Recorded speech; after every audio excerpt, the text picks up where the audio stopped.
ইরাককে শেষ করে দিয়েছিলেন, সাদ্দামকে শেষ করে দিয়েছে। এই সৌদি হচ্ছে মধ্যপ্রাচ্যকে ধ্বংস করার অন্যতম একটি রাষ্ট্র। এরা ফেরত মুনাফিক, এরা মুখে বলে ইসলাম এবং অন্তর হচ্ছে সব মুনাফিকি, যেটা আমরা আইয়ামে জাহেলিয়া যুগে দেখেছি।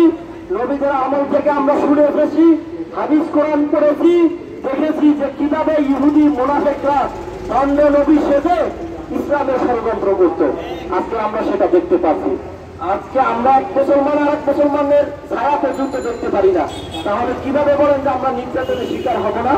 আজকে আমরা ঐক্যবদ্ধ হতে পারছি। গোটা মধ্যপ্রাচ্য জুড়ে রয়েছে কি একটা ইসরায়েল ইহুদি রাষ্ট্র, আর চতুর্দিকে হচ্ছে ইসলামিক রাষ্ট্র। সেই জায়গাটা থেকে 2000-4000 কিলোমিটার দূরে তারা সেখানে হামলা চালানোর কোনো সাহস আছে? আমার ঘরের লোকজন যদি জায়গা না যায় তাহলে আমার ঘরে কি কোনো ডাকাত ঢুকতে পারে? তাহলে এই মধ্যপ্রাচ্যে ইসলামিক দেশগুলোই ফিলিস্তিনকে শেষ করে দিতে আজকে 70,000 শিশু মা বোনকে শেষ করে দিচ্ছে। এটার জন্য একমাত্র দায়ী হচ্ছে ইসলামিক দেশগুলো। তারা ভালো করে জানে ইসরায়েল কখন হামলা চালাবে, কখন হামলা দেবে। এই মধ্যপ্রাচ্যের ইসলামিক দেশগুলো যদি ইরানকে সাপোর্ট দিত, আজকে ইসরায়েলকে পৃথিবীর মানচিত্র থেকে ইরান উড়িয়ে দিত। শুধু একটাই পারে নাই, এই দেশের বাচ্চারা যে রাষ্ট্রগুলো আছে তারা ইসরায়েলের কাছ থেকে সহযোগিতা নেবে, আমেরিকার কাছ থেকে সহযোগিতা নেবে, তেল বিক্রি করবে এই ভয়ে।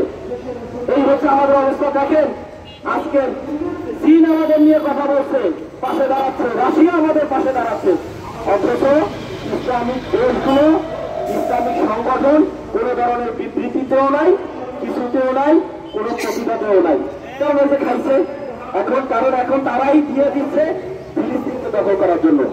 এই ইসরায়েল ছিল একটা দখলদার, তারা হচ্ছে ওই দেশে ফিলিস্তিনের ব্যবসা করতে এসেছিল এক সময়। সেখান থেকে ফিলিস্তিনিরা মানবিক দৃষ্টি থেকে এই ইসরায়েলের এই জারদ সন্তানদের জায়গা দিয়েছিল। সেই জায়গা থেকে তারা এখন ধীরে ধীরে ধীরে ধীরে সেই ফিলিস্তিনকে শেষ করে দিচ্ছে। আর গোটা বিশ্বের মুসলমান চুপ করে আছে, ইসলামিক রাষ্ট্রগুলো চুপ করে আছে। আজকে দুঃখজনক, আজকে আমরা এখানে দাঁড়িয়ে আজকের মানববন্ধন করছি, আমরা প্রতিবাদ করছি। আমাদের যদি সেই শক্তি থাকতো আজকে, তাহলে ইসরায়েলের বিরুদ্ধে যুদ্ধ নামতাম, যুদ্ধ ঘোষণা করতাম।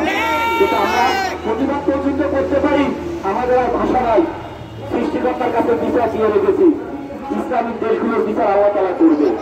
আর আল্লাহ যেন ওই ইসরায়েলকে ধ্বংস করে দেয়, ওদেরকে যেন পৃথিবী থেকে শেষ করে দেয়। ওই ইসরায়েলের একদিন ধ্বংস হয়ে যাবে। ফেরাউনের মৃত্যু আপনারা দেখেছেন, ফেরাউন অনেক প্রতারণা বাটপারি করছে, কিন্তু শেষ পর্যন্ত নীল নদের পানিতেই তাকে মৃত্যুবরণ করতে হচ্ছে। আল্লাহ বলেছেন, আমি ধৈর্যশীল ব্যক্তিকে পছন্দ করি, সীমা যখন অতিক্রম করবে ওই ইসরায়েল এক রাতের মধ্যে শেষ হয়ে যাবে, তাদের চিহ্নও থাকবে না। আজকে